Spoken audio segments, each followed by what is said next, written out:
All right, welcome back. We are ACI Course 12, Class 8. It is April 19th, 2026. Let's gather our minds here as we usually do. Please bring your attention to your breath until you hear from me again.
Now bring to mind that being who for you is a manifestation of ultimate love, ultimate compassion, ultimate wisdom, and see them here with you.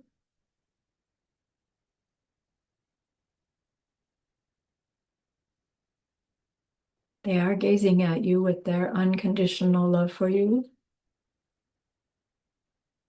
smiling at you with their holy great compassion. Their wisdom radiates from them, that beautiful golden glow encompassing you in its light.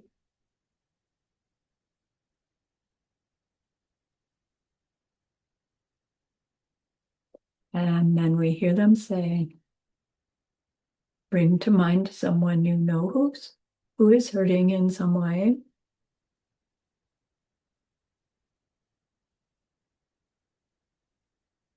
Feel how much you would like to be able to help them.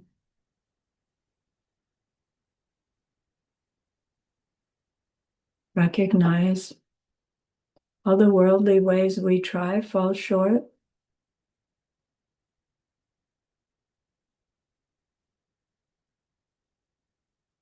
How wonderful it will be when we can also help them in some deep and ultimate way, a way through which they will go on to stop their distress forever. Deep down, we know this is possible. Learning about emptiness and karma, we can glimpse how it's possible.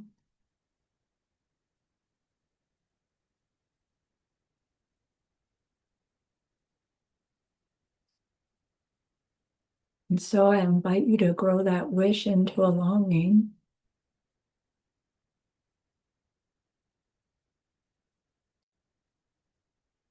And that longing into an intention.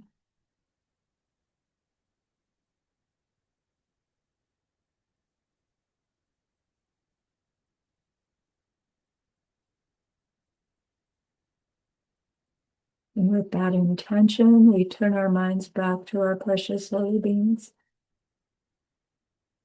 We know that they know what we need to know, what we need to learn yet, what we need to do yet to become one who can help this other in this deep and ultimate way. And so we ask them, please, please, please teach me that, show me that, help me become that.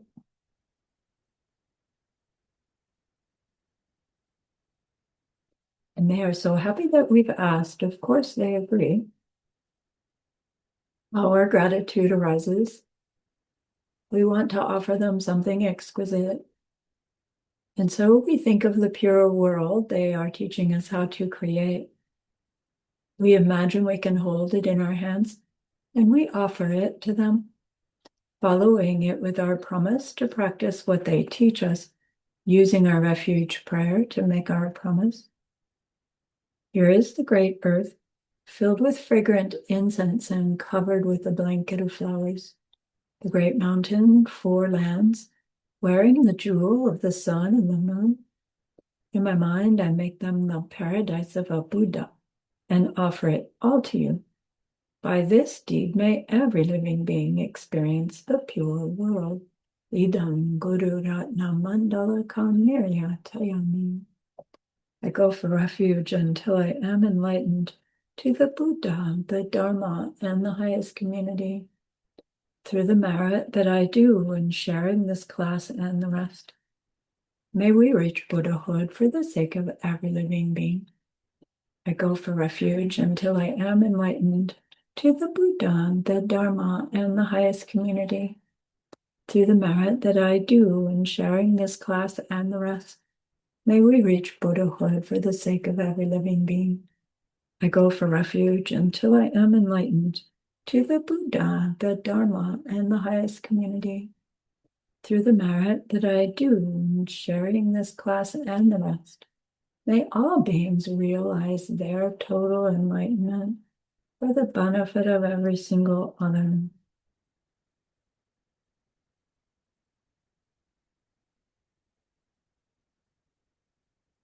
So perhaps you noticed that I didn't answer one of the questions on your homework 7. The question about the 7-step analysis of the wooden horse. The wooden horse called a cart. And so we had been talking about the practice called the 4 deep recollections, where we are investigating for the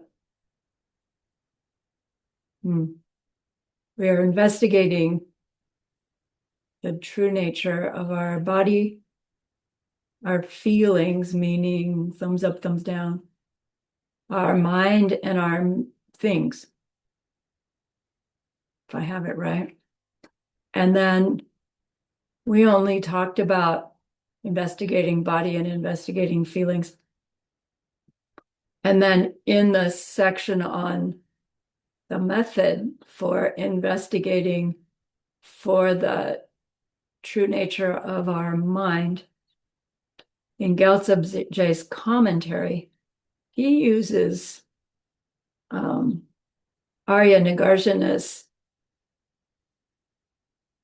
method of the 7-step analysis of an object, a cart, as the analogy for how to analyze the relationship between our mind and its parts. So it's like we're doing 2 of them at a time. Looking at the close recollection of things and the close recollection of the mind. But so it's difficult because, first of all, we're trying to figure out what he really means by the 7-step analysis of the cart, and then to apply that to really being an analysis of our own mind. It's just like, ugh.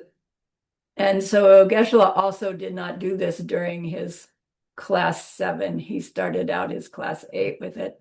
And that meant the rest of the stuff that's supposed to come in class 8, right, took extra time. So I'm going to do the best I can to get it all packed into this class, but we'll see how we're doing at the end of 2 hours, how much more you got in you, because it really, really is a difficult class.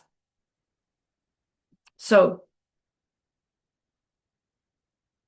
when we are analyzing this mind, trying to find the mind that we believe that we have, we would have to identify the parts that make up the mind so that we could see what the relationship is between my mind and those parts. So if we consider the mind as a static thing, then its parts would be those 46 or 52 mental functions that are going on one after the other in the mind. If we're thinking of the mind as this more like a rosary, right? A, a, or more like a stream, things that are one thing comes after another, after another, after another, and it just goes round like the rosary. Then we would have to say the building blocks of that mind are these individual moments of consciousness, like the individual beads make up the rosary. So we've already recognized multiple times that those independent moments of consciousness don't themselves exist self-existently. And we showed ourselves that because you can't ever pinpoint one that doesn't have a beginning, a middle, or an end, which means the one depends on having those three. And if it depends on anything, then it's not self-existent. Really, what we want to look for is, can it exist independent of our mental seeds ripening it to exist? But we need to first pull away our belief that it has some nature of its own, the way we think things have natures of their own, before we can recognize that, oh, the only thing that makes sense is the way my mind's forced to perceive it in the way that it does. And that has nothing to do with the object. That has everything to do with something in my mind, which is why we also want to do the same thing for this thing we call my mind. Because if we're thinking we have a my mind, that is this thing over here that then experiences other stuff, it either has to be being made to experience it by the thing, or made to experience by something other than the thing, or made to experience it by both, or made to experience by nothing at all. What am I missing? The real reason, which is karma ripening, makes it be the mind that's experienced whatever it is in the moment. But then, so is there a mind here that karma is making do stuff? And it's like, no, that can't work either. So that's where we're going to go. Not so much me telling you that's the punchline, but trying to get to the place where we're going to recognize and pull away our misbeliefs to end up in this, well, where is it coming from? And then hopefully build back the conclusion of, oh, forced on me by my results of past imprints I made, right? So we know the punchline.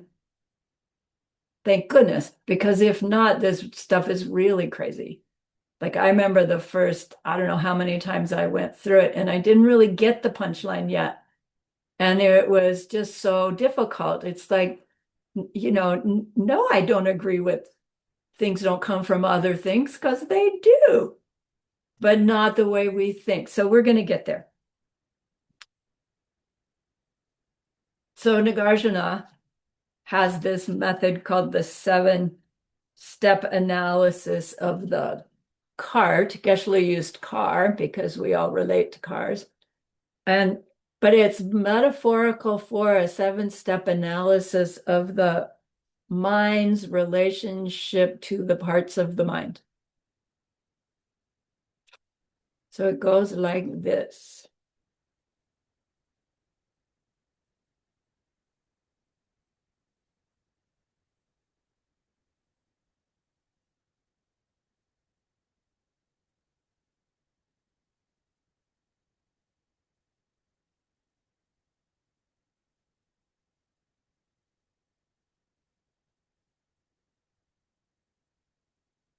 Shingta Chepadun means 7 steps, 7 Chepadun analysis, 7 analysis of the Shingta, which means a wooden horse, which means a cart, which we're going to use cart.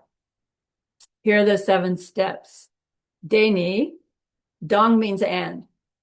Deni, shenyi, dong, dan, dong, dempe chok, dong, dempe chi, dong, dupatsam, dong, and yu. So Deni means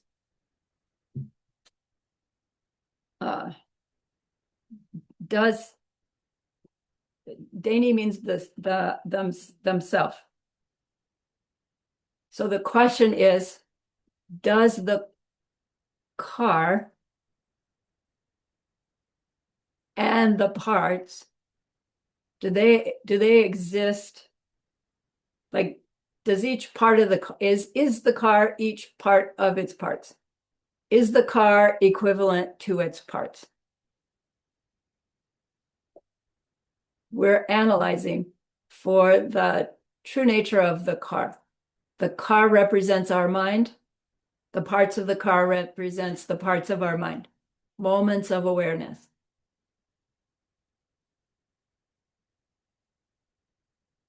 Is the car equal to its parts? Now, keep in mind the secret is a self-existent car equal to its self-existent parts? When I put it like that, it's like we could forget the whole thing because we're so well trained, we're going to say no. But drop the self-existent and think about the car. If you own a car that's sitting in your driveway somewhere, think about that car. If you don't own a car, think about somebody's car and how we hold it to have some nature of its own.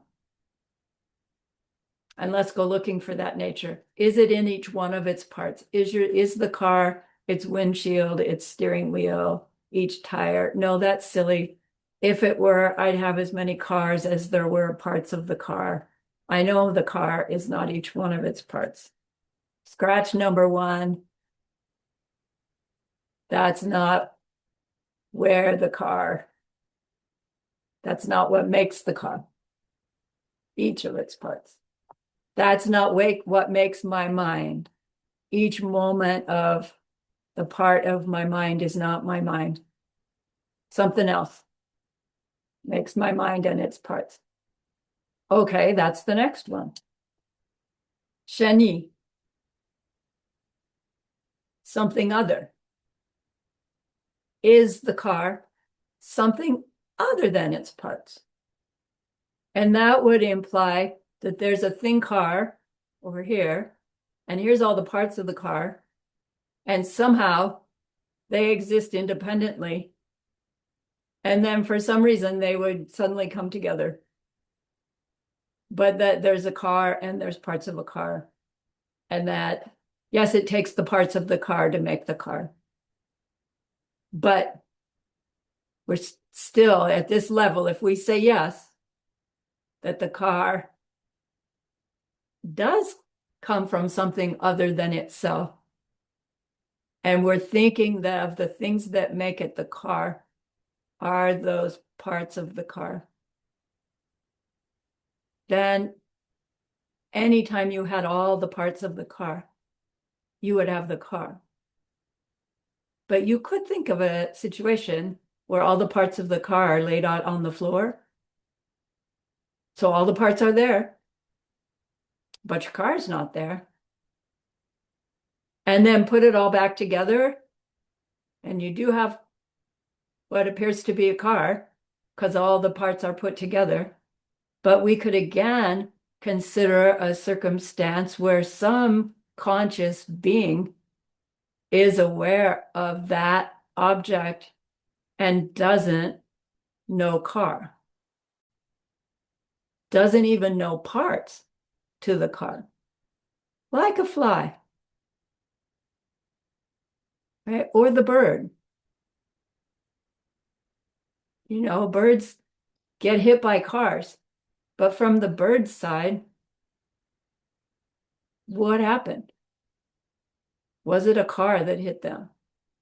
I don't know what they call it, right? But if it was a car, they would have flown the other way because the car would have told them, I'm a car, cars hurt, stay out of the way.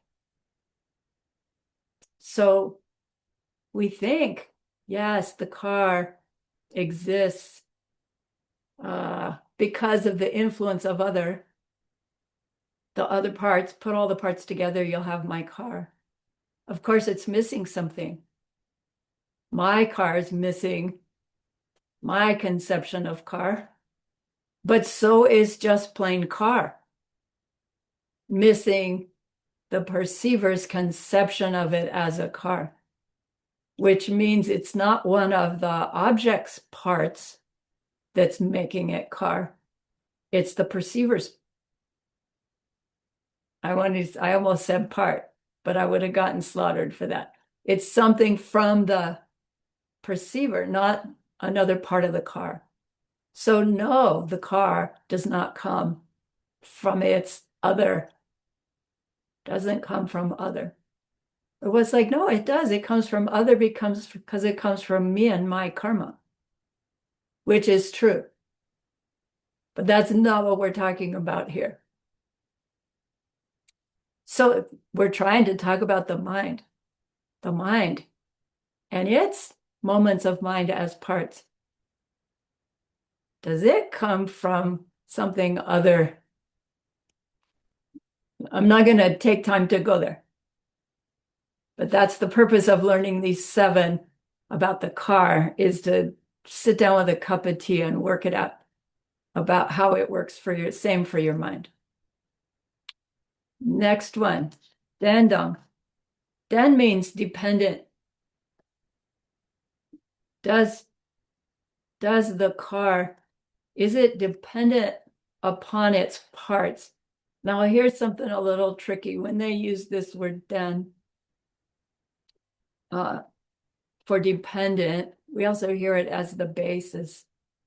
It means something that supports another thing.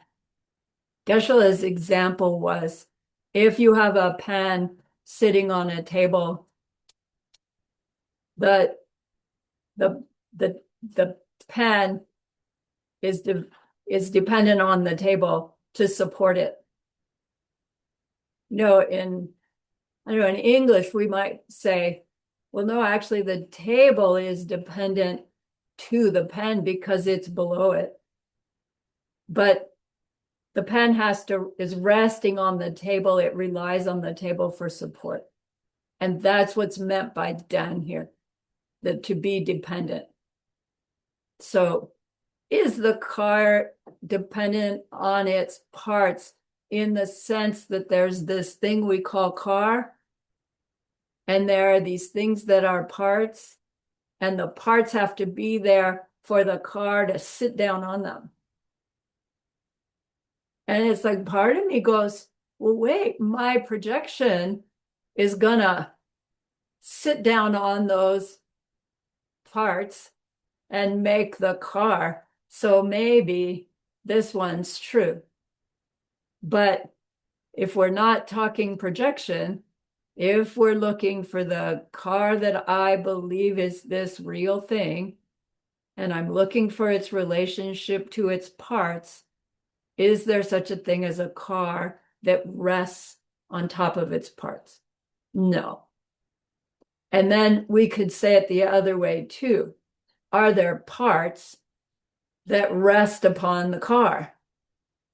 Like, does it take the car being there for there to be parts of the car? Right? So ultimately, we would say, yes, for my mind, ripening car also ripens parts of car when I'm looking at parts of car instead of whole car. But then technically, it's not the car dependent on the parts, because we're not even looking at car anymore. We're looking at parts dependent on something else, smaller parts and smaller parts and smaller parts, which is what we did before. So we can say that the car does not isn't dependent on its parts in the sense that it's supported by them.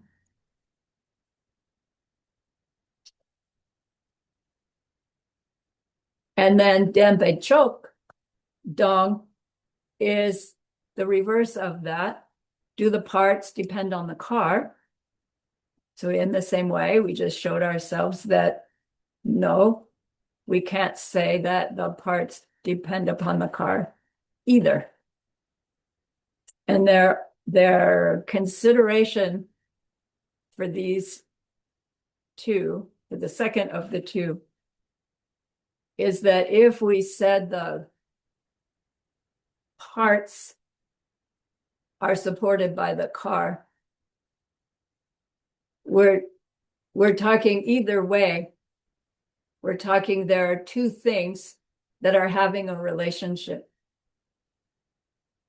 And in order for there to be a relationship between two things, both of those things have to exist independent of each other so that they can come together in a relationship of dependence, whichever way it is. The car depending on the parts, or the parts depending on the car, either way, to have that kind of relationship, they have to both already exist. And their argument is to say that this is what makes car be there, is like saying there's a relationship between Sarani and David's wife.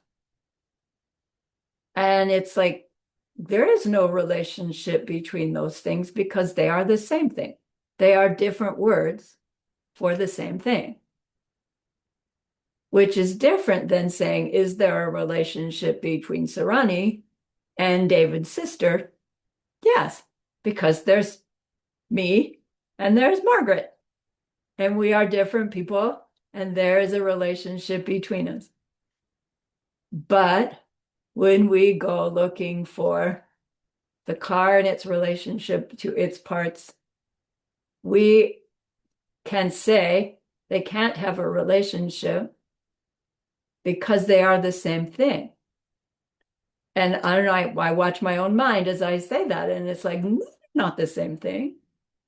One's the whole car, and one's the parts of the car. But you can't have one without the other. So it's not that they're the same thing. It's that they aren't two separate things that exist that can have a relationship. Do you see? So again, the analogy is my mind and my moments of mind. Is there a relationship between those? If so, they have to exist independently of each other and then come together. And that's what we think is happening, but it can't be. In the same way that it can't work with cars and its parts and the other way around. Then the sixth one, Dupasam, is the car the parts all together? Is the car the collection of the parts? And again, we already showed that you could have the collection of parts laid out on the garage floor and not have a car. And you can have them all put together and still not have a car, depending on who's perceiving that object.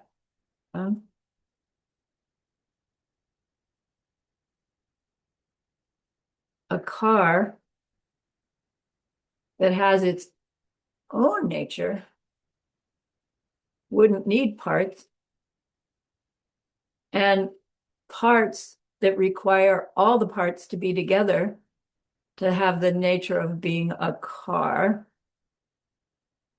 The instant one of those parts wasn't complete, you would have no car, not just a broken car.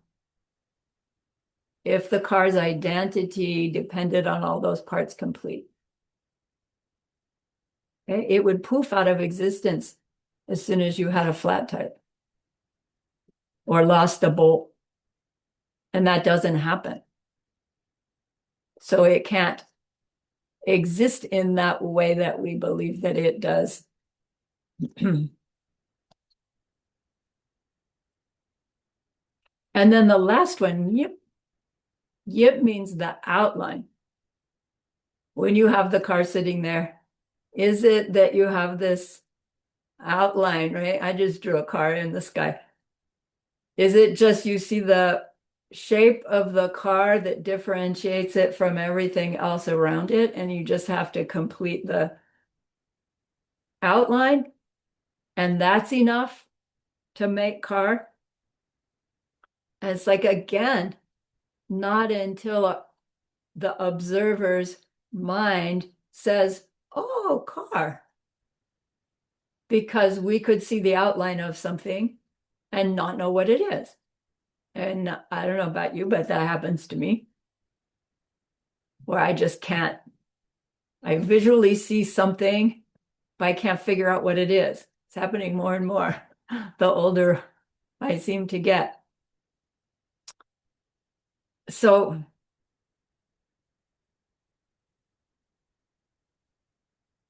it really seems like a silly analysis because we know the car exists. But if we're honest with ourselves, we believe that it exists with some kind of existence of its own. And then when we have to really go looking for what makes it exist, if we're honest, we can show ourselves that its actual existence is inconsistent with our experience of it, if we're honest.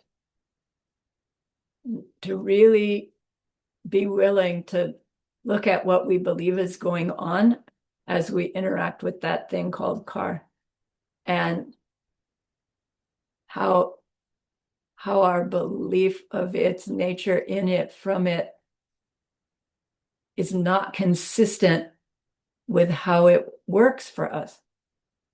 The fact that we turn on the key and it runs and it gets us to the grocery store 99 times out of 100, but once it doesn't, and we don't even question what happened. So we're learning to question.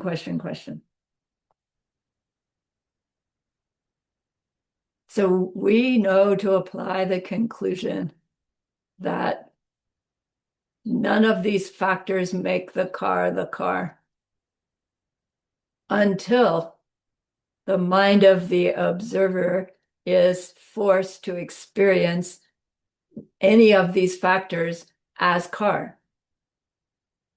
And then once we're forced to perceive information as car, we are also forced to perceive that car as how it functions.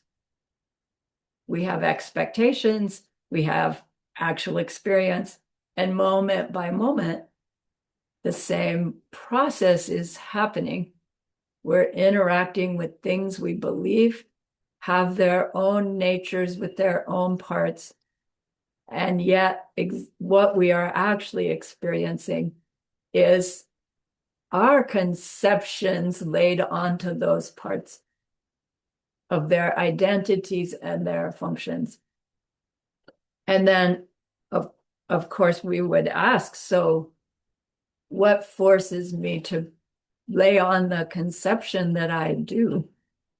And again, we know that punchline, it's an experience I'm having, which means it has to be a result. And it's my own conceptualization. So the result had to have a cause that was a conceptualization. So some previously conceptualized something is now the cause of the result of my current conceptualized something. And when we try to explain that in more familiar terms, we understand this process that we call karma which is the imprints made by our conception of our actions, ripen into our conception of our experience, to which we act and create new conceptions of things happening to us, with us.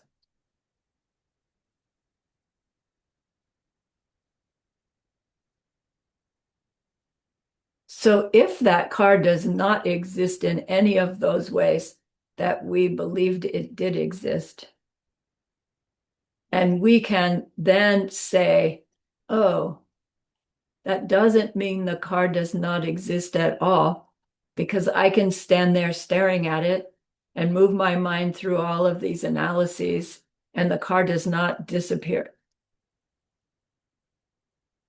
So we can say, well, my conclusion is not that the car does not exist at all, but rather it exists in some other way than in it, from it, the way I believed. And this other way that exists is by way of my ripening perception of it, more accurately, my ripening projection of it. And that means the car that I thought was there, in it, from it, self-existently, isn't. It has no nature like that. And that's its emptiness. So we show ourselves the emptiness of self-existence of the car by going through that 7-step factor sequence. And again, the task is do that with our mind that we believe is a thing, my mind, that has its experiences, its different parts, and see if we can come to that same conclusion. Oh, that mind that I believe has its own nature, in it, from it, which would mean independent of my karmic seeds ripening. The one that is projecting the karmic seeds ripening, that one can't exist, but it doesn't poof out of existence when I come to that conclusion. So it must be a result of a cause. And that cause had to have been the mind that was aware of itself in those moments of making the karmic seed. So we can hopefully show ourselves the not self-existent nature of our mind that shows us our current nature, true nature of our mind, which is the mind aspect of every ripening moment. So Geshe-la doesn't say it, but I always like to end with, will my real mind please stand up? Right? And it's like, by real, I mean the one I thought I had at first. And nobody stands up, right? And then you get this glimpse of the absence of something I thought was there that's not there. And it's only for an instant, and then somebody starts talking about it again. It's like, shut up and just sit in that absence. But it's difficult. If it weren't so difficult, we all would have done it already. And maybe you have, but I haven't.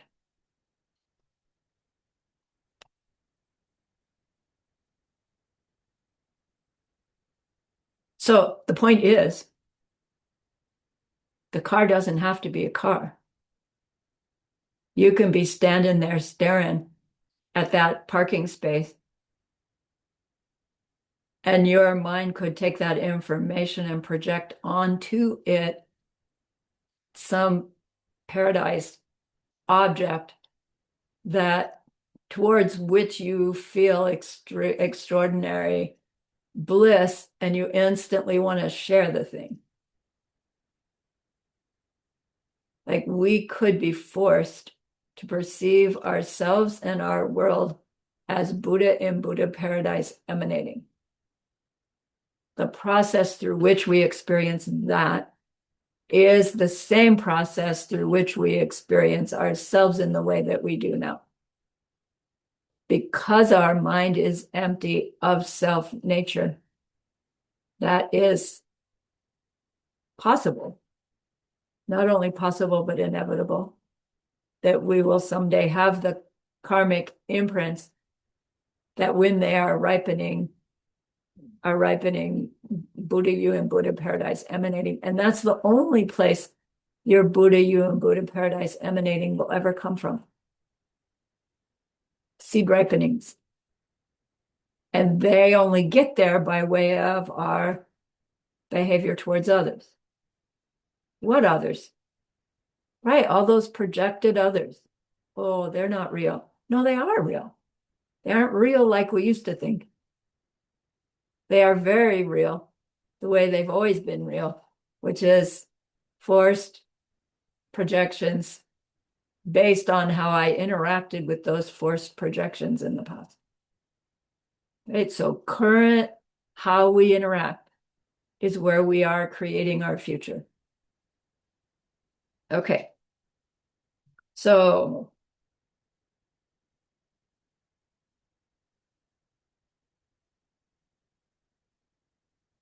our conclusion when we get it is, all right, my behavior.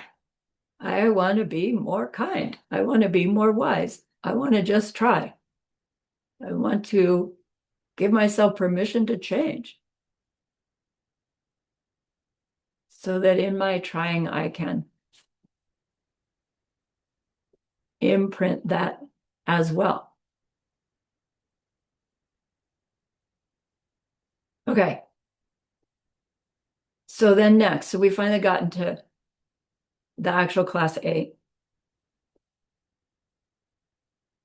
And Master Shantideva, he goes into multiple proofs of emptiness. He doesn't give these deep explanations. He just states them and gives the punchline and then moves to the next one. So thank you, Gyaltsab J, for outlining them for us. And then double thank you, Geshe Michael, for explaining them in a way that I could understand them at least enough to bring them to you. I hope that you'll take it and understand them even deeper. So there are thousands of different ways to prove emptiness to ourselves. But there are 5 main ones.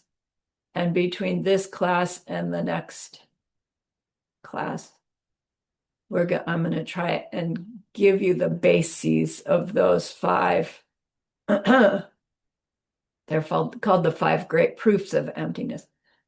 Really 5 ways to explore for the self-existent nature to whatever we are exploring, to show ourselves that such a thing is impossible, in order to show ourselves that the true nature of anything is this nothing but projected results of past behavior, in order to show ourselves the unlimited potentiality of ourselves, our world, and our experience, to convince ourselves of the process of what we call karma, being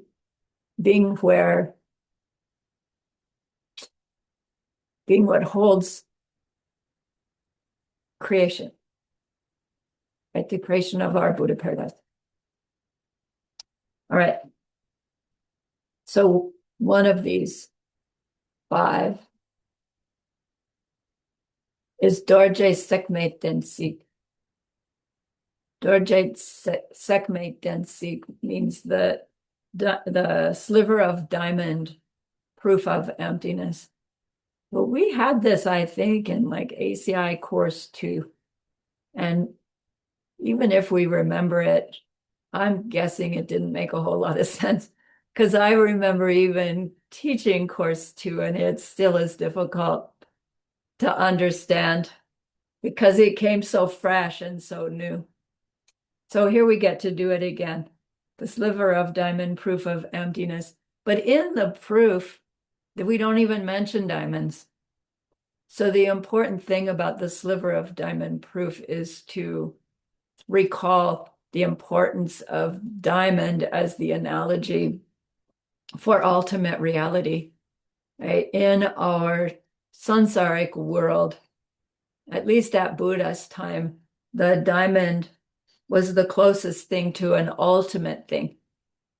It was known even then to be the hardest thing in the material world, in that only another diamond can cut a diamond. Now you can smash it, and then if it's a pure diamond, then every piece of that smashed pure diamond is equally pure as the original one. Whether it's a teeny little sliver or a great big piece, every piece is identically pure. And then the third factor, help me remember. Ultimately hard, ultimately pure. It's clear that a factor of if we had a window made of diamond,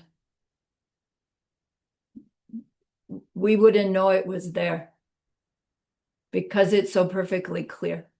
A pane of glass has a tint of color to it, but apparently a pure diamond will not. If it isn't cut with facets to make the light bounce around, you don't know it's there. So in this way, diamond is a metaphor for the empty nature of things.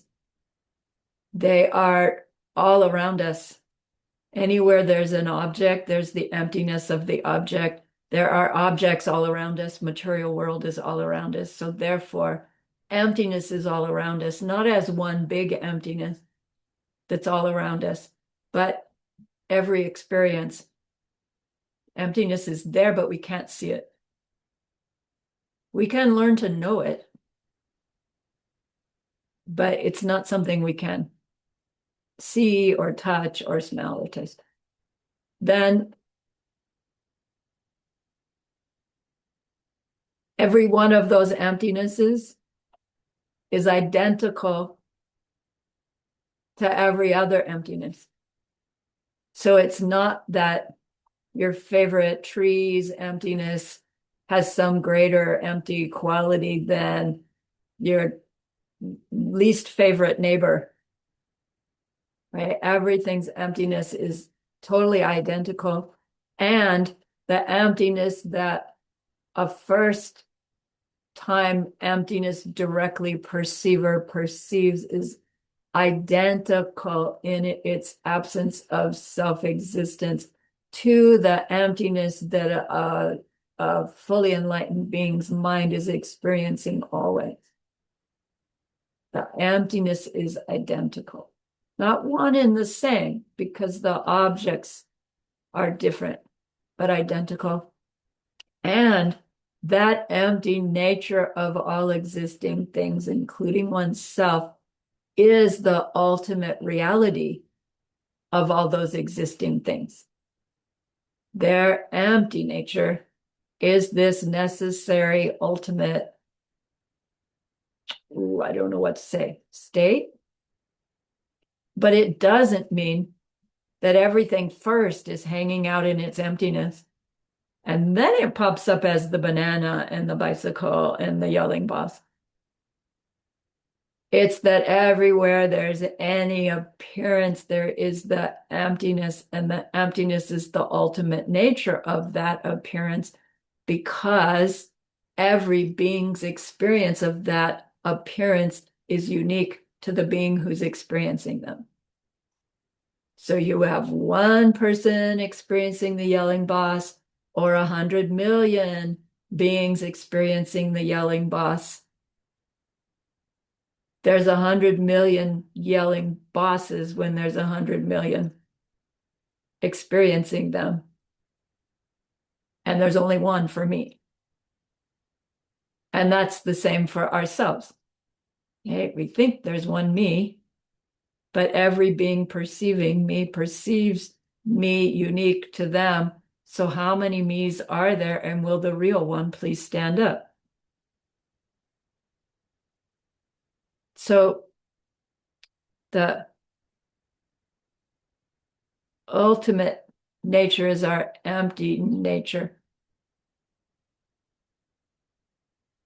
We're to remember that when we think diamonds, or see diamonds, or hear diamonds, or think about diamonds. And diamonds are all over the place in Buddhism, especially Diamond Way, to remind ourselves of this very thing.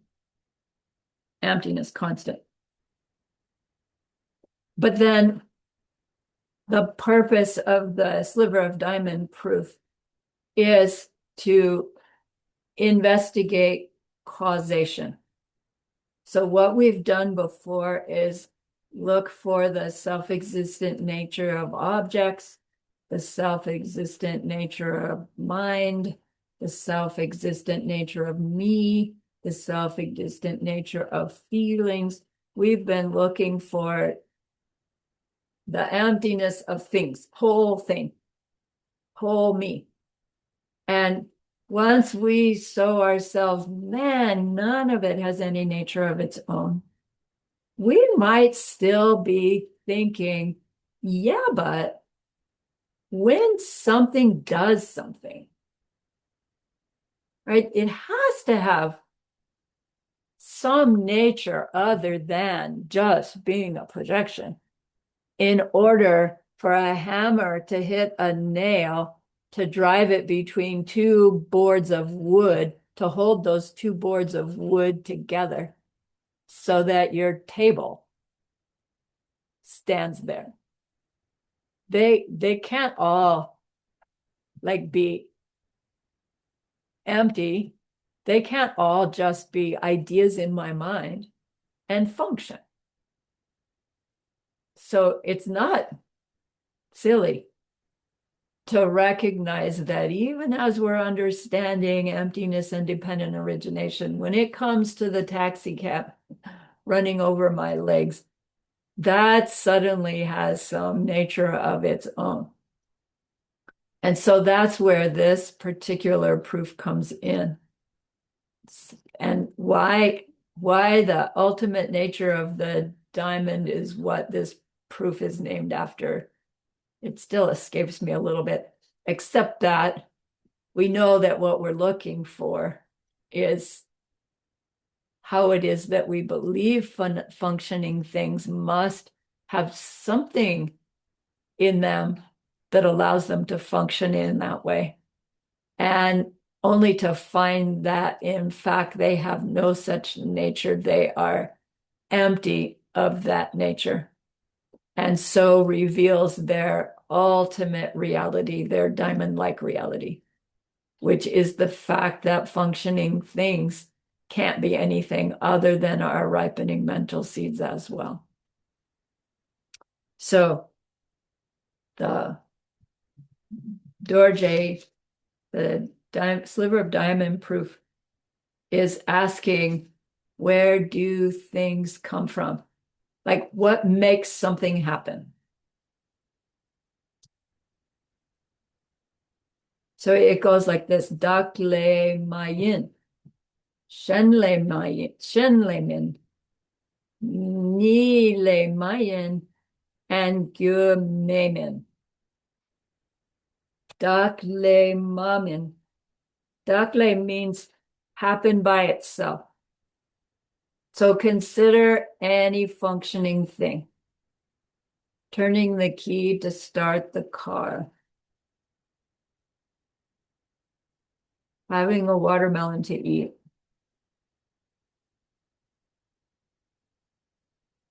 Buying a chocolate candy bar from the grocery store. Any functioning thing.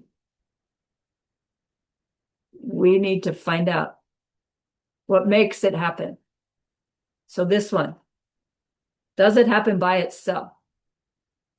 Ma yin means it doesn't. Things don't happen by themselves. Things don't just happen by themselves.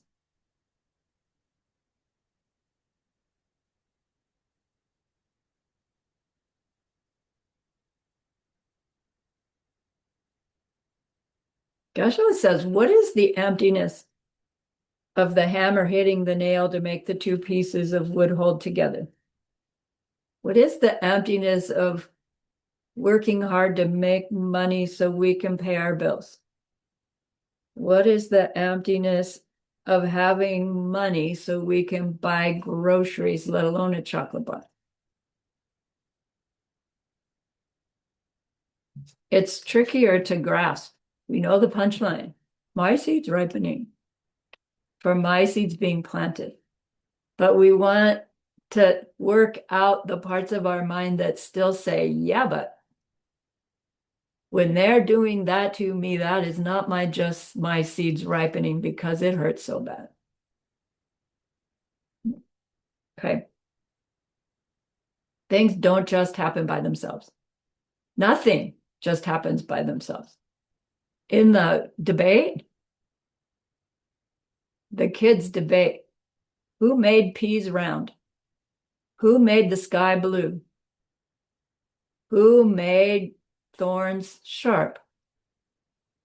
It seems crazy, but if we're honest, we'll hear ourselves say, no, peas are just round. That's what makes it a pea instead of a lima bean. The sky's just blue. It always has been. That's Earth. We have reasons that we give to answer those questions, but of course they don't really answer the question. Like when we're little kids, why did that guy get hurt in the car accident and that guy didn't? They were in the same car accident. Well, that guy was on the side of the car that got hit. Well, yeah, but why was he the one there? How come he wasn't the one driving? How come? How come? How come? And finally, we hear the parents say there aren't answers to those kind of questions just because. And we finally stop asking, until we're old enough and enough stuff hits the fan that we start asking again. And we're asking ourselves, maybe, or maybe we've got teachers that we can ask, but we want to ask and then work out how our mind resists coming to the conclusion that it's my own seeds ripening. Because it's not helpful to just jump to that conclusion. We won't be able to hold it when push comes to shove if we haven't worked out the details so that we can work out the details again when our old world view is saying, no, no, not in this case. No, no. So we do it in all these different ways until you find the one that when you do it in that way, you go, see, so clear. Then you use that one again and again and again in all different kinds of circumstances.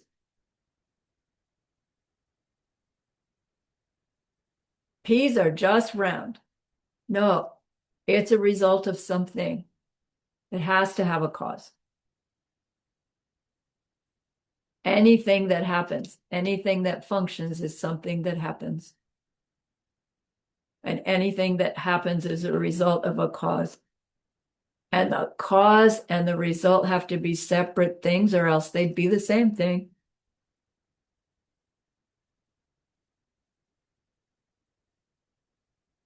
An oak tree doesn't cause another oak tree. An oak tree causes acorns. Acorns cause oak trees. Maybe. Okay. Second one.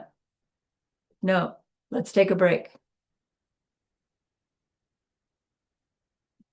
Get refreshed, please. We're just getting started.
You know what's so interesting, Lama Sarani? What? The cart is really Master Chandrakirti. Because I looked online and they said it was chapter six, and chapter six is desire and the one desiring it. But the elaboration on the cart was the commentary from Master Chandrakirti. Thanks for pointing that out. Oh, you're right. And he didn't it's this whole diamond thing is the beginning of the Mula Madhyamaka Karika. You know, nothing Right. grows from itself, nothing comes from something else, nothing grows from both, and nothing grows without a cause. Right. I And would that's think classic Nagarjuna.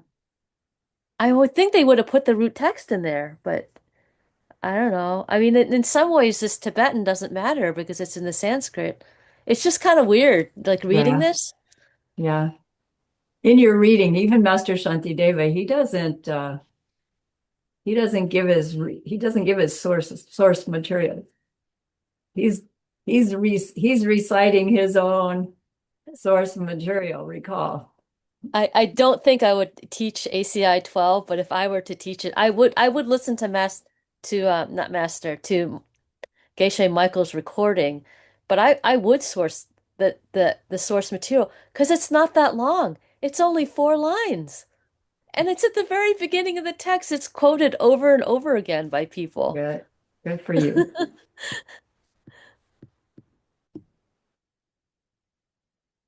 So duck means self.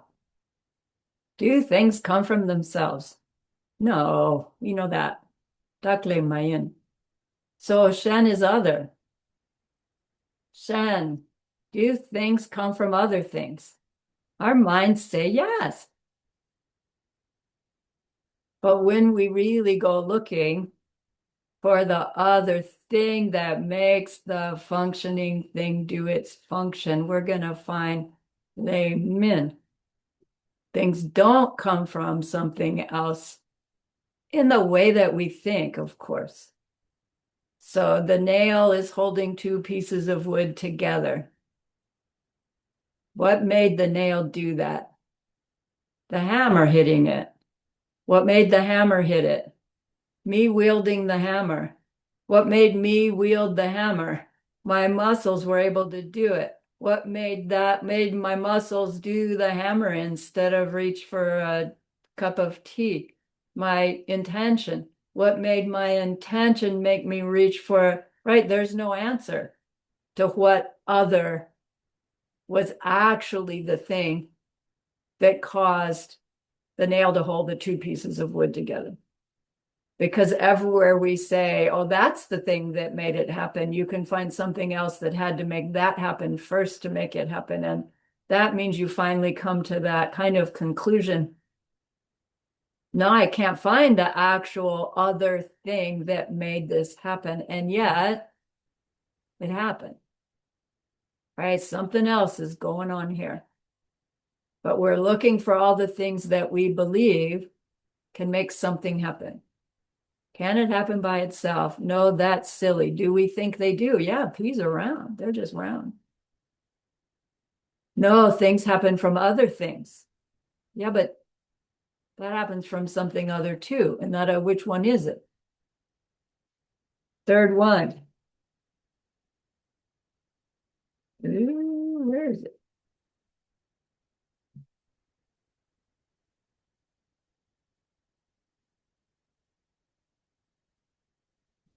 No, let's not go to the third one yet. If things don't come from other things the way we think, but they still do come from other things, what are the other things that they actually come from or appear to come from? Again, we know the punchline. My perception makes me see that whole series of events that ends up with a nail holding the two pieces of wood together. The result had to have a cause. The cause isn't the one that we think, but it still had to have a cause. And causes have to be present before the result can come about, and causes have to be similar.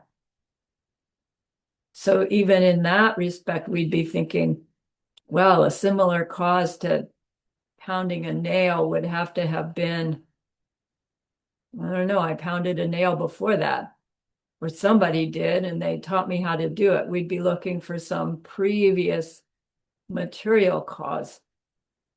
But actually, the experience of the nail getting pounded and holding the piece of wood is these conceptualizations of those things.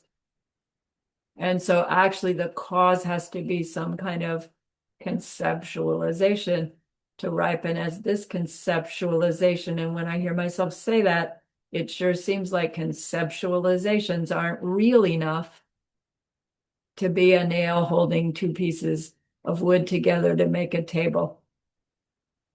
But we'll see that when push comes to shove and we're saying things do come from other things, they come from our projection. We are still holding in mind the thing my projection is making suddenly has some kind of reality of its own that it didn't have before without my projection. And that's right, still not quite accurate. Mm.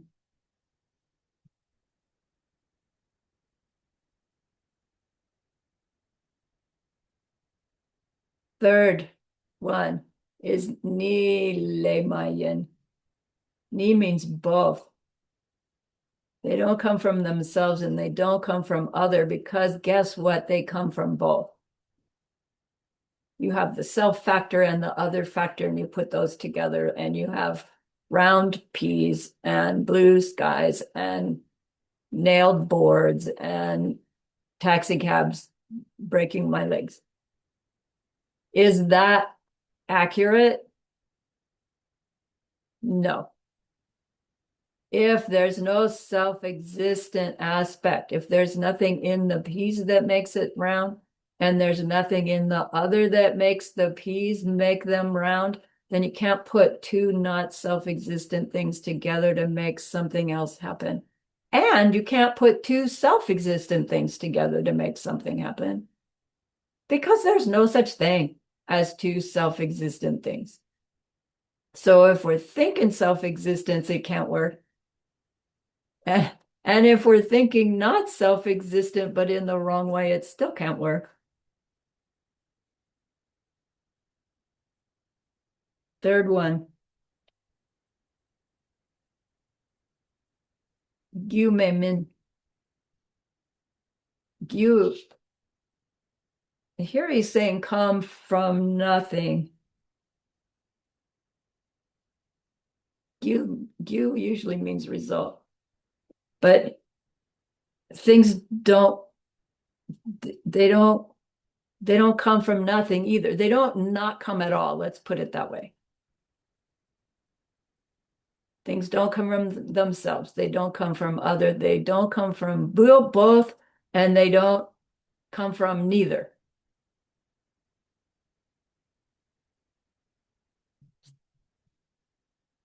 Nothing comes from nothing. Something has to happen. So those are the four. So the way the sliver of diamond proof is spoken, it says, consider something that functions. They don't come from themselves. They don't come from something else. They don't come from both. And they don't come from nothing. Well, what else is there? Like that covers every possibility in our material world, right? Except the one that actually causes it.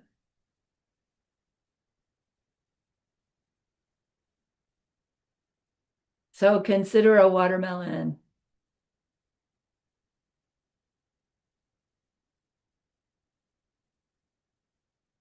We can eat it, or we can feed it to another, or we can leave it there and let it rot. Any number of things we can do with a watermelon.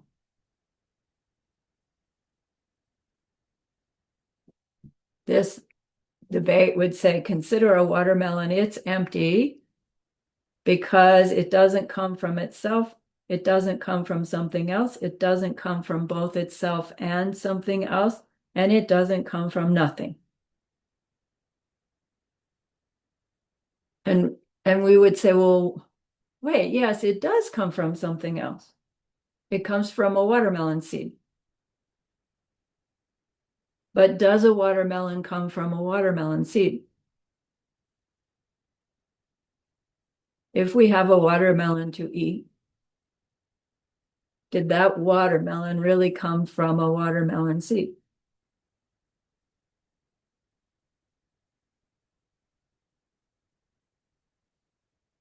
Well, right? There had to have been a seed, but there are lots of watermelon seeds, and they don't all become watermelons. And even if they become watermelons, they aren't necessarily watermelons somebody can eat. And then the seed doesn't, in and of itself, suddenly make a watermelon. It has to depend on other things. And those other things depend on other things. So which of those other things is really the thing the watermelon depends upon?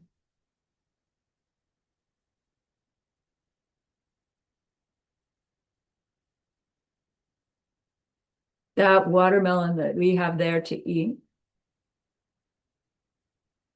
it is a result of something, not itself, not otherworldly thing, not both, and not neither. And there it is. It is a result of some cause. What could be the similar factor that could be forcing me to experience this edible watermelon as a result? If causes have to be similar, does it mean I had an identical watermelon that I shared with somebody in the past? But if seeds grow over time, which is what changes them from what's collected into what's the result, the cause changes because it's influenced by other things to become the result. The result can't be the same as the cause. So it can't be that we gave identical watermelons to someone else to share. But there has to be some similarity that has grown.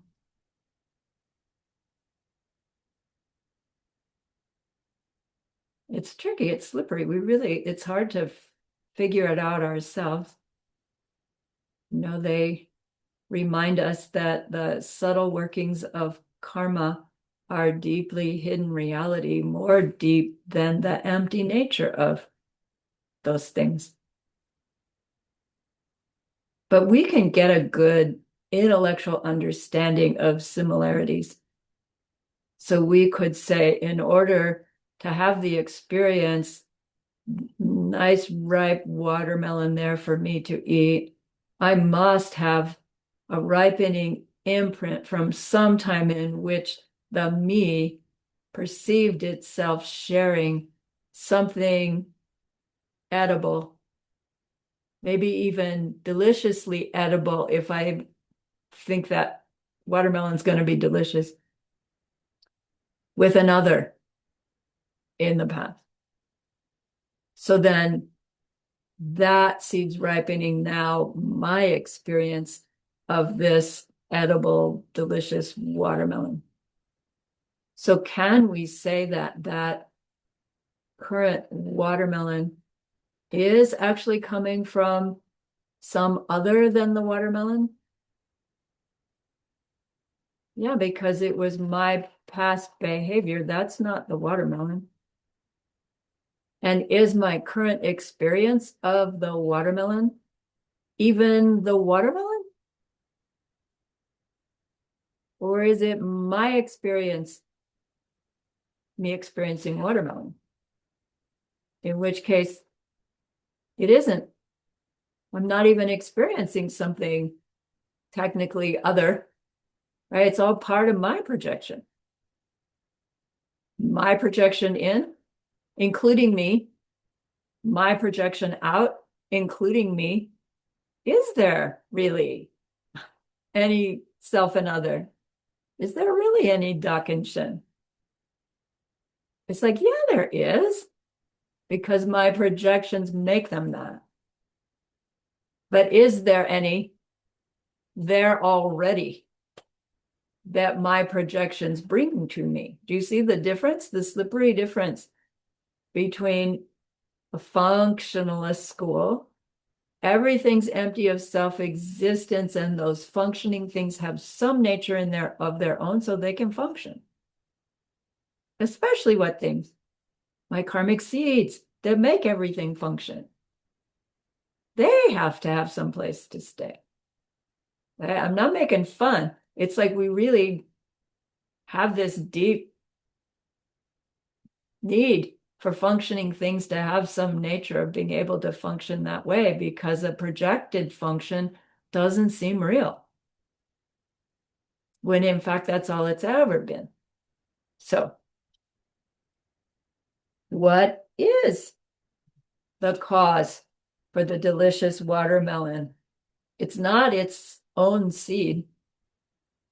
It's our own mind seed planting that we did sometime before that is the actual cause for the seed that got the water and the sunshine, that made the plant, that made the watermelon, that made the farmer, that made the transport guy, that made the grocery store, that made the house that Jack built. Do you remember that nursery rhyme?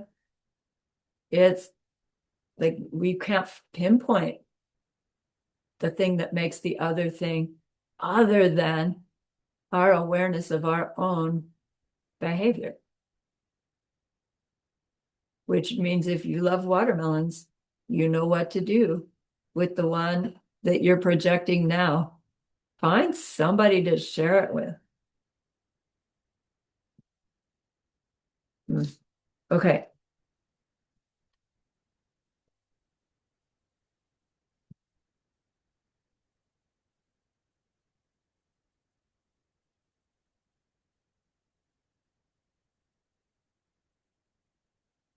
So anything working to cause another thing is also a shifting of our own projections forced on us as ripening results of past ways we've perceived ourselves interacting with others.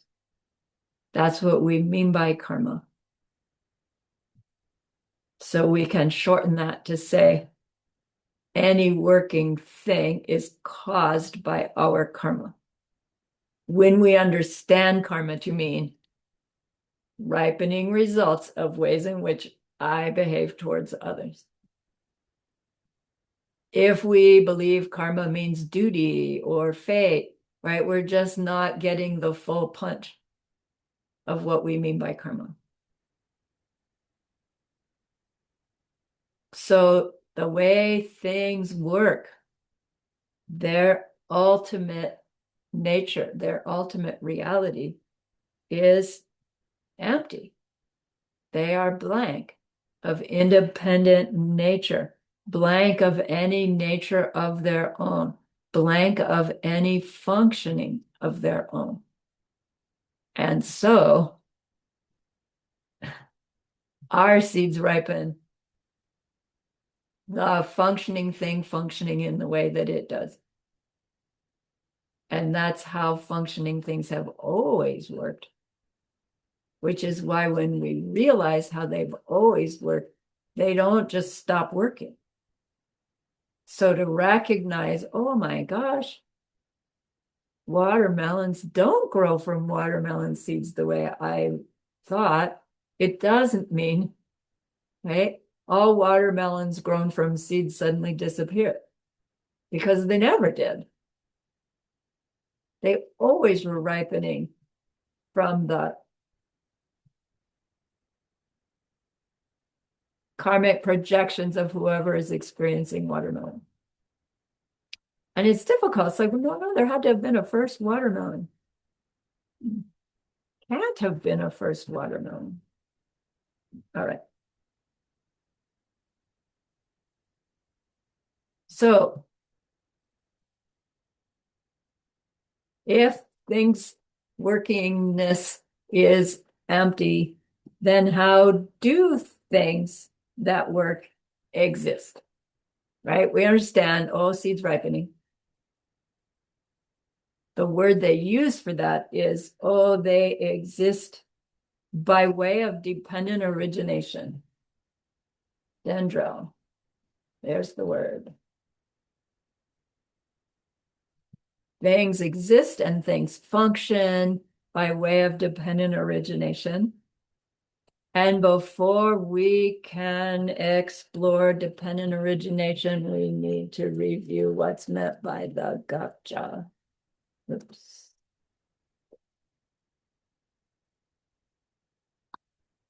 Gotcha is that slippery word, the thing that we deny.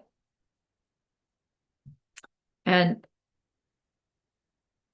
it's to help us get to that necessary conclusion that emptiness always means the lack of something that we thought was there, that turns out was never there in the first place, but we're so sure it is that we can repeatedly go looking for it to come up empty-handed, to come up with this absence that we then call the empty nature, the emptiness.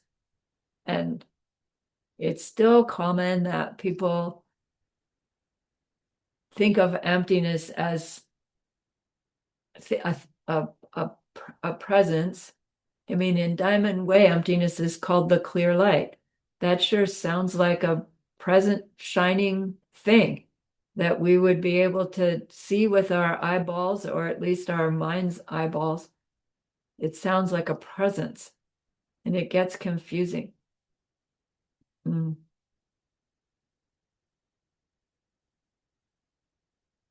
It can't be a presence, because presences are appearances, and appearances are the opposite of absences. So emptiness, ultimate reality, is an absence of self-nature, meaning self-identity to anything. And so emptiness is said to be a negative thing, not negative in the sense of a bad thing or a wrong thing, but just in terms of integers, anything above zero is a positive and anything below zero is a negative, and it's not good or bad. Right? In fact, that negative of emptiness is the ultimate goodness. And so it gets a little slippery.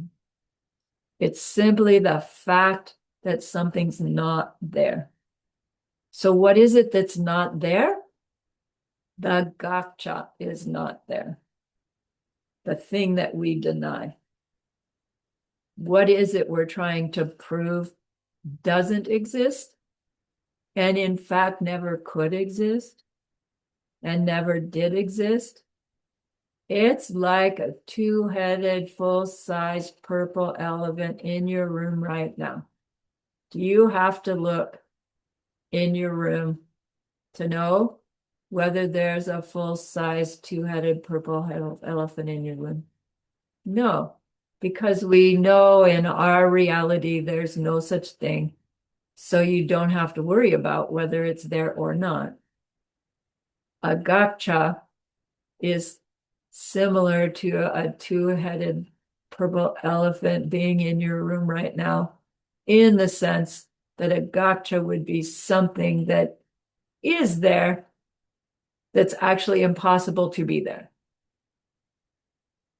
Highest school says the gacha is something that could exist independent of the ripening projection of the being who's perceiving it.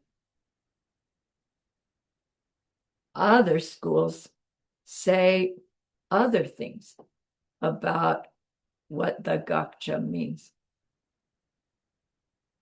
Other schools say other things about what dependent origination means. They all agree that emptiness means the lack of self-existence, but what they mean by lack of self-existence, and so therefore what they mean by appearing existence, is different.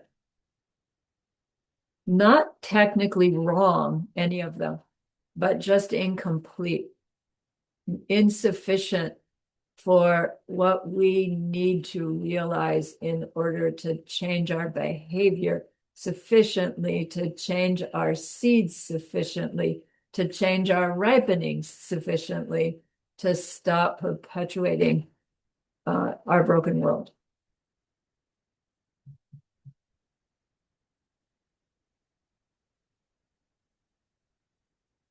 So a gaksha, to use the word in a way that would include all the schools, is a gaksha would be a thing which could exist independent of any other factor. And highest school says, especially a thing that could exist independent of the experiencer's projections forced by their karma to experience it.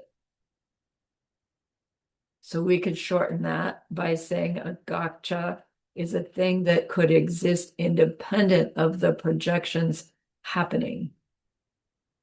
The projections of the experience are happening.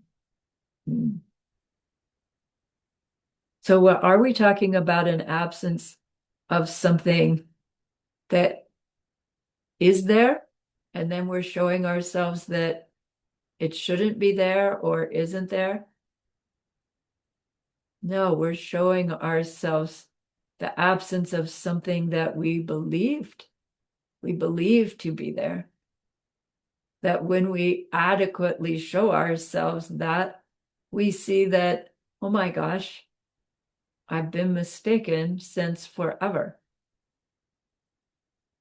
And it seems like, well, if it doesn't really exist, why do we go to so much trouble looking for it, only to show ourselves that there's no such thing? And it's because we believe in those identities in them so strongly that we react towards those non-existent, self-existent, angry, yelling people as if they are in them, as if what I do in the moment will make them stop hurting me, regardless of what it is that I'm perceiving myself doing to get them to stop. And then if what I do works, it reinforces my misperception. And if it doesn't work, I just get more upset, right? Until I recognize that there's something wrong with this picture. So we believe so strongly in these gachas, and we don't even realize we're doing it, at least at the beginning of our training career, that it is necessary to keep checking again and again. Where's the gacha here? Where's the thing that I'm blaming for what's going on, so that I can show myself, oh, there's the gacha right there. And what I know about the gacha is it looks like it's them doing that to me, but when I recognize, this is my gacha happening, I can reinforce my training belief.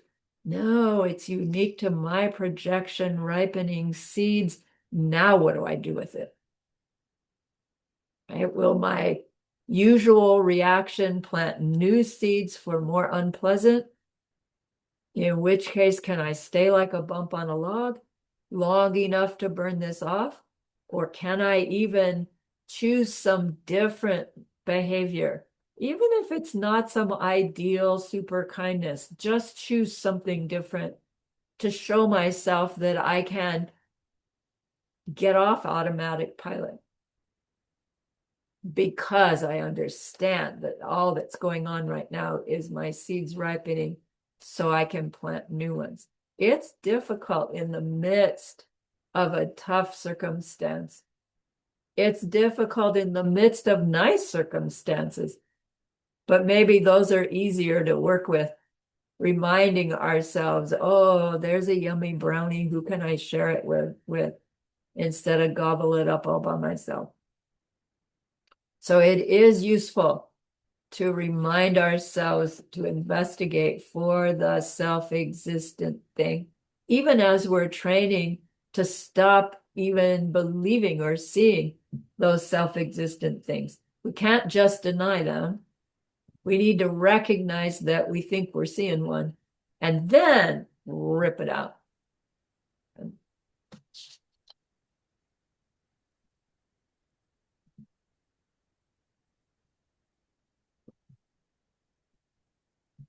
So highest middle way says a gotcha is a thing that could exist without being a group of parts that we are being forced to see in a certain way by our past karma ripening.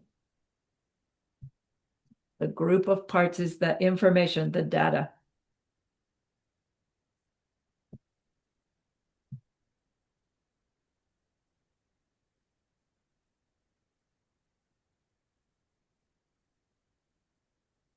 Vishwala says, if we train ourselves to be constantly looking for the gotcha,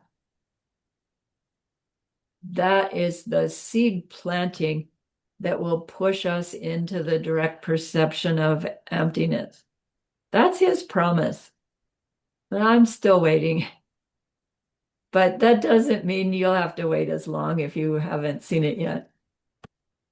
The idea with looking, actually actively looking for the gotcha means that we will be actively going, looks like it's not coming from me, but I know that it is.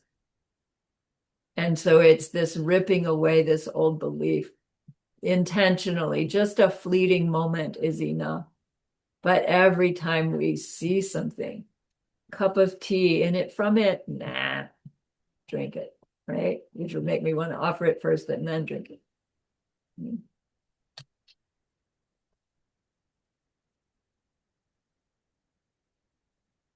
We go looking for the thing we believe is there outside of our projection and find that there's nothing that exists like that.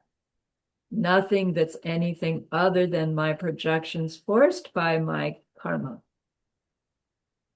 And to have that thought again and again and again through our day has profound implications.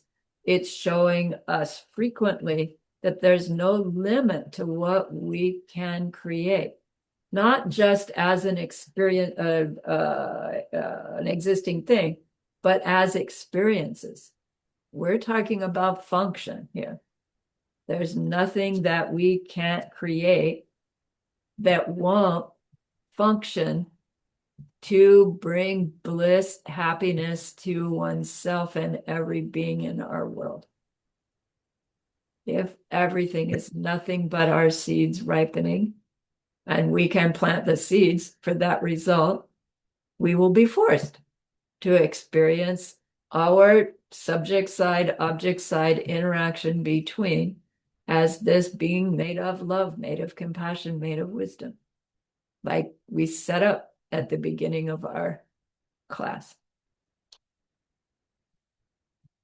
So Master Shantideva brings up the Gakcha because it's so ingrained in our minds that even as we comprehend the idea of emptiness intellectually, we are misunderstanding it because we are still believing in that self-existent thing, ultimate reality must have some self-existence as well.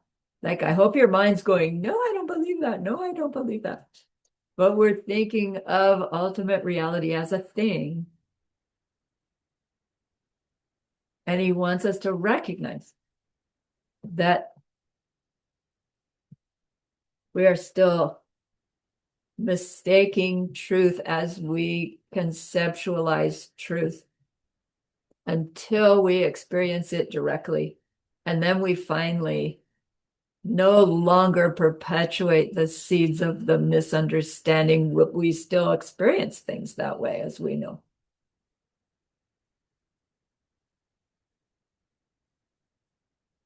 So it seems like the empty nature of our yelling boss or our car or our me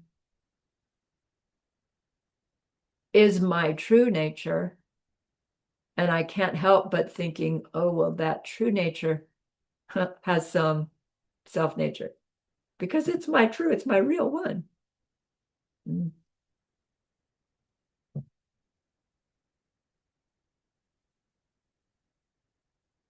To even have the like fleeting understanding my true nature is empty of self-existence, and that's why I have a true nature, is forced on us by seed ripening experience.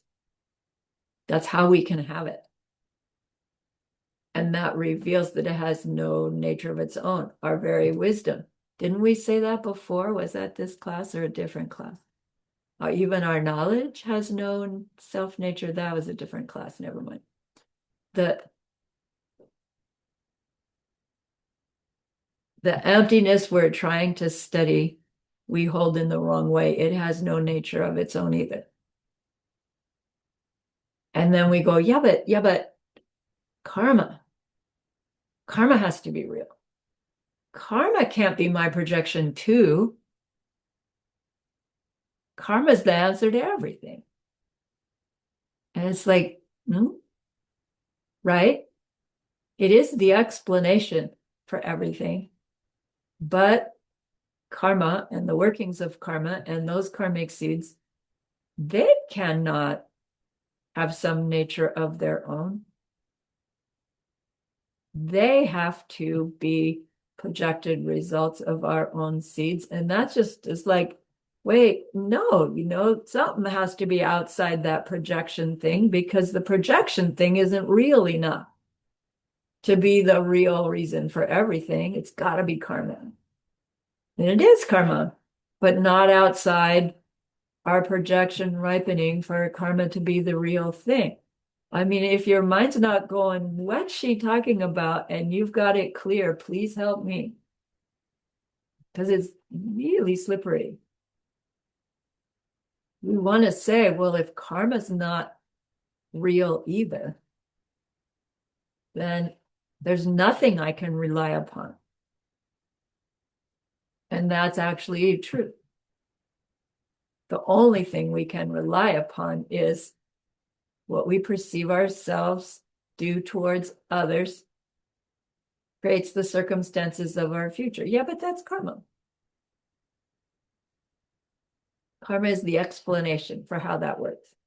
It's not a thing independent of how it all works. It's just an explanation. People can hear the explanation of karma and it can mean nothing to them. Somebody else can hear it once. Oh my gosh, I know exactly what I need to do. If karma had something in it from it that was the truth, we'd all know it already. We'd all believe it the first time we hear it, if there could be a first time. If it was in it from it, the answer to everything. We would never have not known it if we know it now, because its truth is in it. It cannot be. Wow, so it's not truth at all? No, it answers everything. But no, it isn't self-existent. Okay? Our goodness created the projections to hear the explanation of where projections come from. Our goodness created the circumstance to hear about the wisdom that teaches us how to create our world in a different way. Yeah, but all of that had to be truth that's there independent of me knowing it so that I could come to know it. Like it wasn't existing until I came to know it. That's not right either, right? Somebody knew it, but that's my projection too. Wait, where did it all come from? My goodness, your goodness. So now that we know it and we have it for forever, we don't have to worry about it? Probably not. Karmically speaking, our karma shifts moment by moment. Okay.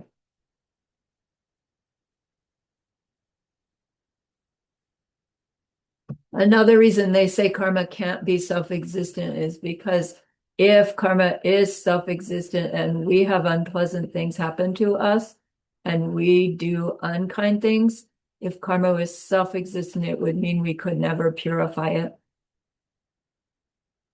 And, I don't know, at some point we need to prove to ourselves that we can purify something, or we prove a belief in those that teach us about it. We prove to ourselves that Buddha's teachings are accurate so that I'm willing to follow them. Right? We need faith born of logic or personal experience, and best both in order to show ourselves. But if karma were self-existent, neither of those two would be possible. Because if it's self-existent and there's bad karma, then we're stuck. Because I know for a fact there is bad karma. All right.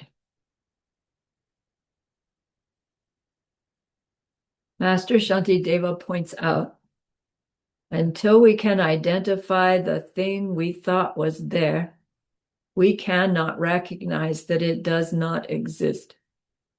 He's talking about going looking for the gaksha. When we might think, well, now that I know about self-existent things and that's not possible, then I don't need to worry about them anymore. And he says, no, we need to be able to identify when we are holding to something as self-existent, because otherwise we slide by it so automatically, we miss the opportunity to rip out the wrong belief. So he wants us to go looking for the self-existent thing so that we can remind ourselves, oh, no such thing. That's a homework question.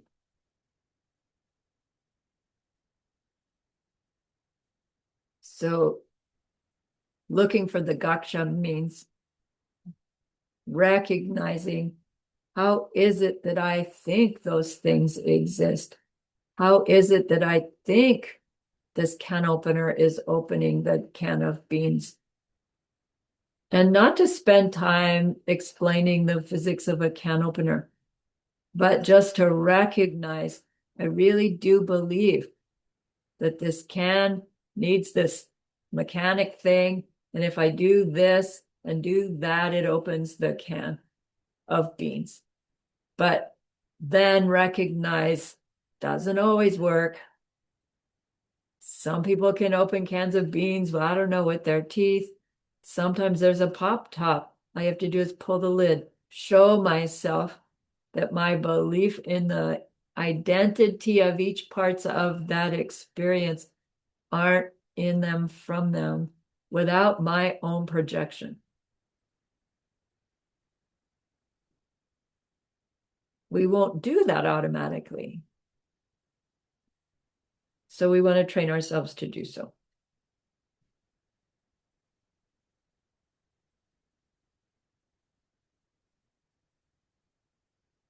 So emptiness is the fact that something we thought was there is not there. And the gotcha is our belief that that thing that we think is there is there.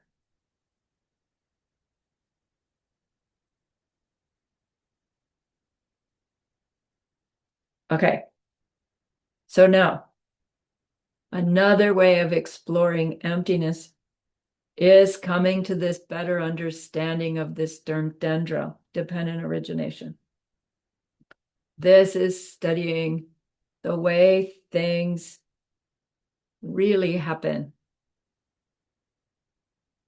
what really makes things function, or what really makes things appear in the way that they do. It explains how things happen because they depend on other things. Like Buddha did say things because of this, that. And it sounds like he's just saying, because there's watermelon seeds, and then because there's water and warmth and no animal that eats the seed before it can sprout or eats the sprout before it can grow, right? Because of all of that stuff, we end up with a watermelon. But if we stay at that level, it doesn't really help us do anything more than take the seeds from a watermelon and plant more watermelons. We won't automatically recognize that, oh, my projection of all of that is forced on me as results of my past behavior. That doesn't click in for most of us. Some people, of course, it would, based on their own karmic seeds.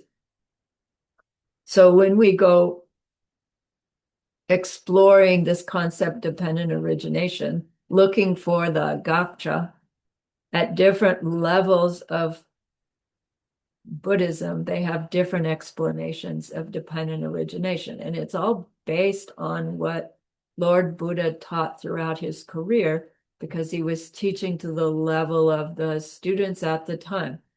And some were not ready to hear nothing has any nature, because he knew that our minds would go, what? Nothing really exists. And it wouldn't make sense. So first he taught, look, all these existing things, they do depend on other things, and we can act more kindly in order to have a better result. But he doesn't go all the way into, look, the very existence of things depends upon your past behaviors. So there are three main levels of understanding of what dependent origination means. I'm just going to read them. Gyu Dong Gyan La Tene Drupa. La Tene Drupa means exist depending upon. So Gyu Dong Kien means causes and conditions. Things exist in dependence upon their causes and condition. So even as in our maybe pre-Dharma mind, if someone says, you believe in things as self-existent, we would say, no, I don't. I know that everything has its own causes and conditions. Self-existent means just poofs into existence independent of any other factor. That's impossible. Everything exists in dependence upon causes and conditions. It is true, but it's not enough, it's not complete enough to show us how we can improve our life. It's not sufficient for us to conclude, oh, I want to be a kinder person. That just isn't the conclusion we'll come to.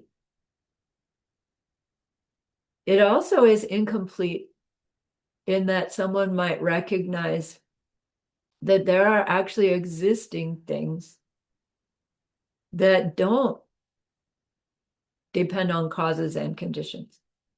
And this gets more theoretical because the things that are existing things that don't have causes means existing things that are unchanging things. Because anything that has a cause, as it becomes the result, the cause wears out, so the result's going to change. So if you have causes and conditions, you have to be a changing thing. But there are things that are existing and not changing, like empty space, the space that material things occupy. That's an unchanging thing, but it's an existing thing. So if unchanging, it doesn't have causes and conditions. And now's not the time to go through that so much. But empty space, the space your body is in, the space is occupied now, but when you move someplace else, that space that you were in is still there unchanged. And then when you move back into it, the space is unchanged.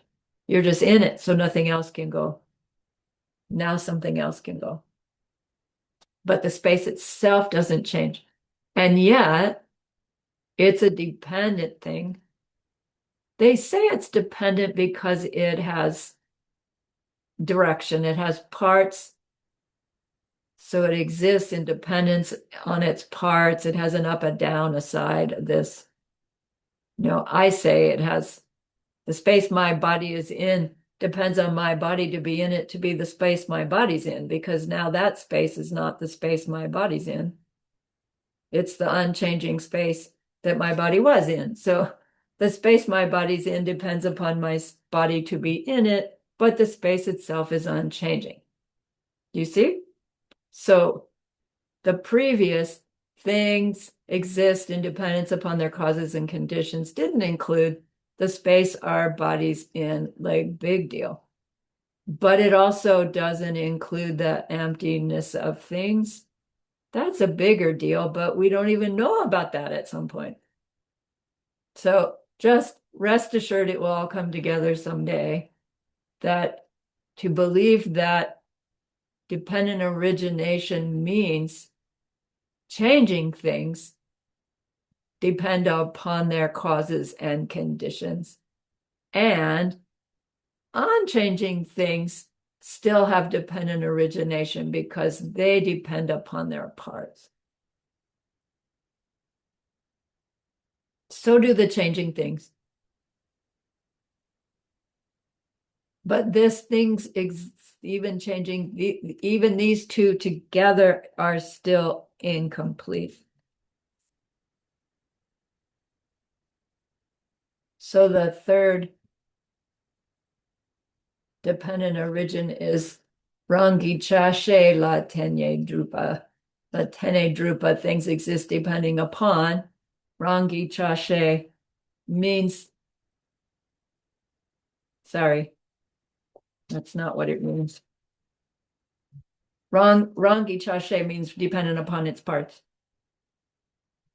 The third one is Tsokpe Tengdu Tokpe, Taksam La Tene Drupa. Tsokpe Tengdu Tokpe Taksam means things exist merely in dependence upon our thinking of the collection of their parts in a certain way. Tsokpe Tengdu Tokpe is to impose the conceptualization on top of a collection of parts. Remember Geshe-la's vanilla ice cream with the chocolate sauce going down over the top to make the chocolate sundae. That's what this is describing. What makes the chocolate sundae exist is the imposed conceptualization on top of a collection of parts. So even as we unravel the chocolate sundae, we would find, yeah, the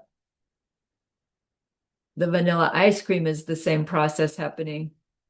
A label goes down onto those parts vanilla ice cream, and then the label chocolate sauce goes down onto the vanilla ice cream to make chocolate sundae.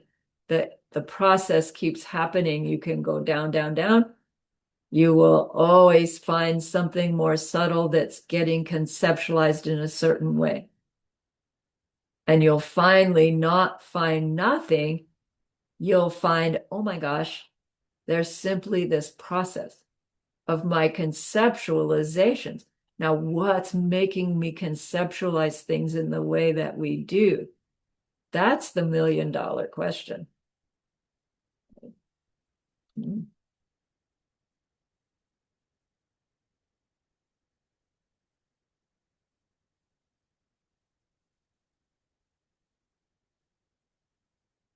If there is nothing out there that determines or has any factor in determining what my conceptualization makes it into, doesn't that mean anything that we experience has the potential to be the experience of bliss void wisdom? Any moment of me perceiving Pan could be Buddha me perceiving Buddha paradise emanating. If the object has any nature of its own, then at whatever level that is, my projection would be forced to see it that way. And if at any level that is not Buddha paradise object or emanating Buddha from Buddha paradise object, then it's an aspect that I can't experience in that way. Everything has to lack its own nature. Everything is then available to be what my projection forced me to experience. When we have nothing but merit seeds, those merit seeds ripening force our perception, Buddha me and Buddha paradise emanating. That being, that mind, omniscient, everything, bliss, everything, love, compassion, wisdom. It's not that there's a whole bunch of new things that are pure and beautiful, because there was never anything not the potential to be pure and beautiful. Any existing thing is empty of being anything but the perception, the projection of the one who's perceiving it. So in a sense, like, I don't want to go there. So this highest meaning of dependent origination,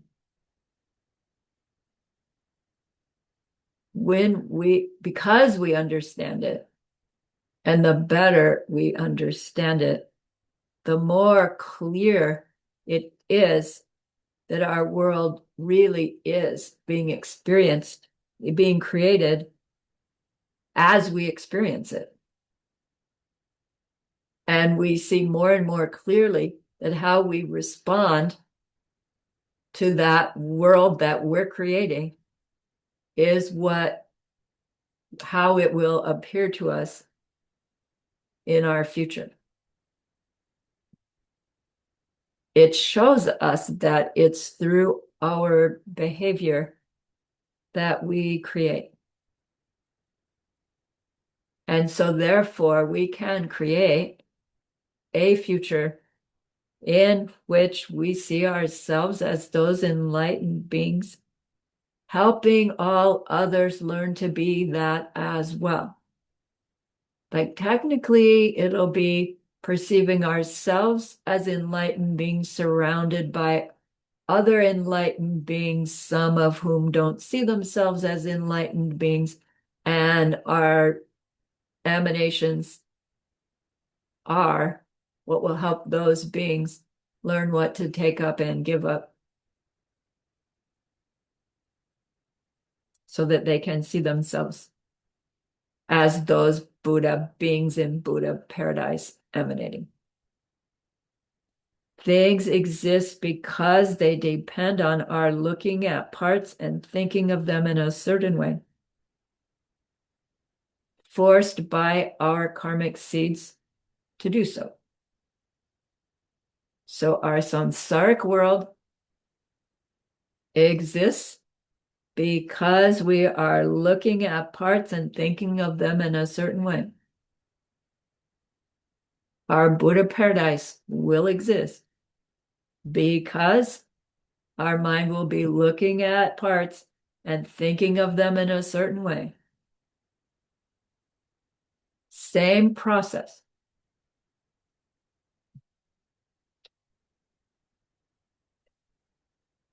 So if there are pleasant, beautiful, lovely things that happen to you or are perceived by you, then we know, wow, I want to keep my morality because this is a little glimmer of what ripening morality comes back as.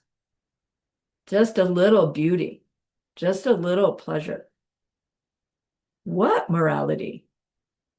Ah, the vows. Keep our vows. Guidelines of our vows. Avoiding the 10 non-virtues.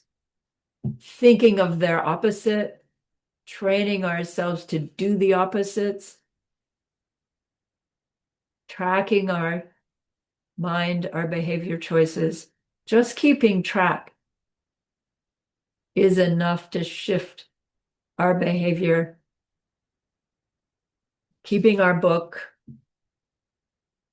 use the phone app if you don't want to carry a book. There's advantage to seeing ourselves write stuff. Scientists say it goes into our brain better than typing it. But the point is we show ourselves that we're watching. We're paying attention.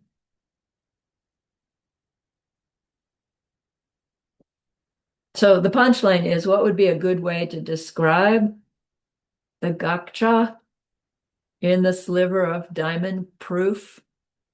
This sounds like a question on your homework. A gaksha in the sliver of diamond, meaning a functioning thing, a self-existent thing that causes all our suffering, would be a good way to describe the gaksha in the sliver of diamond proof.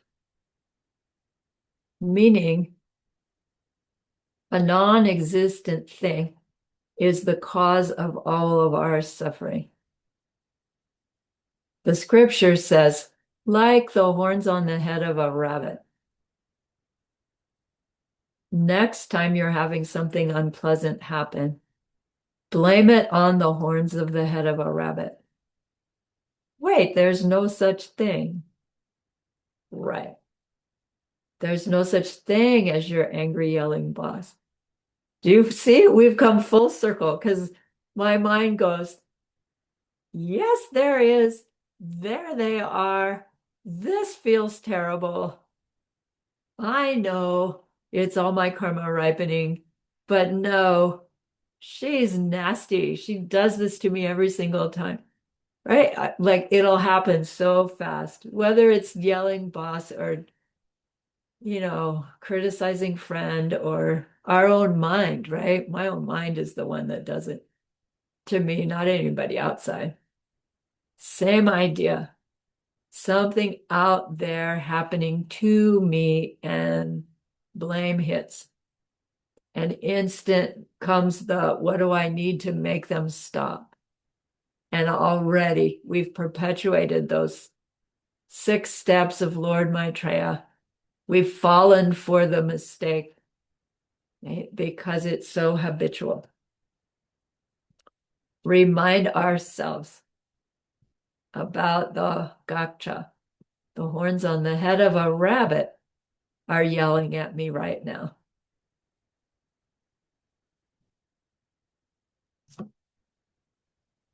All right, we did finish class. I'm surprised. I didn't think I was going to be able to.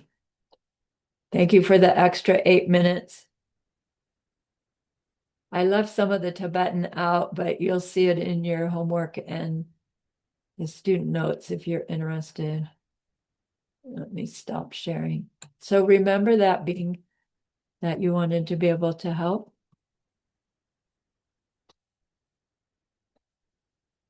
We are learning a lot, and we're doing it motivated to someday help another in that deep and ultimate way. And that's an extraordinary goodness.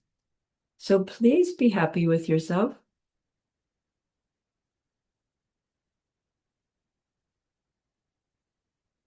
And think of that goodness like a beautiful glowing gemstone you can hold in your hand.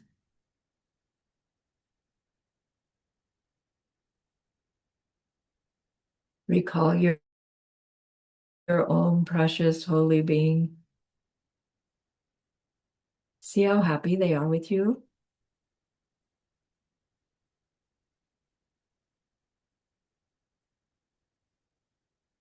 Feel your gratitude to them, your reliance upon them. Ask them to please stay close, to continue to guide you, help you, inspire you. And then offer them this gemstone of goodness.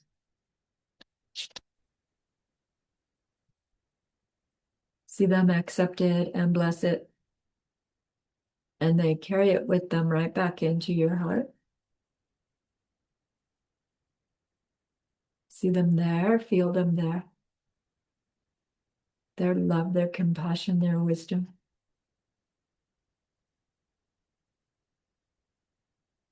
It feels so good. We want to keep it forever. And so we know to share it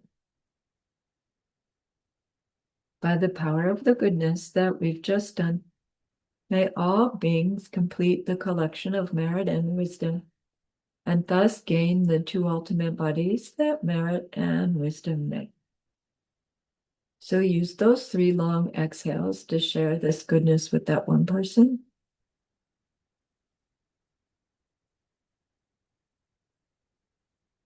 To share it with everyone you love. To share it with every existing being everywhere.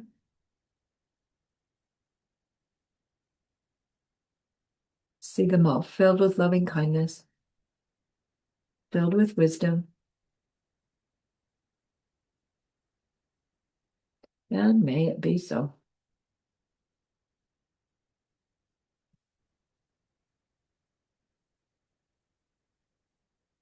Okay, thank you for the opportunity.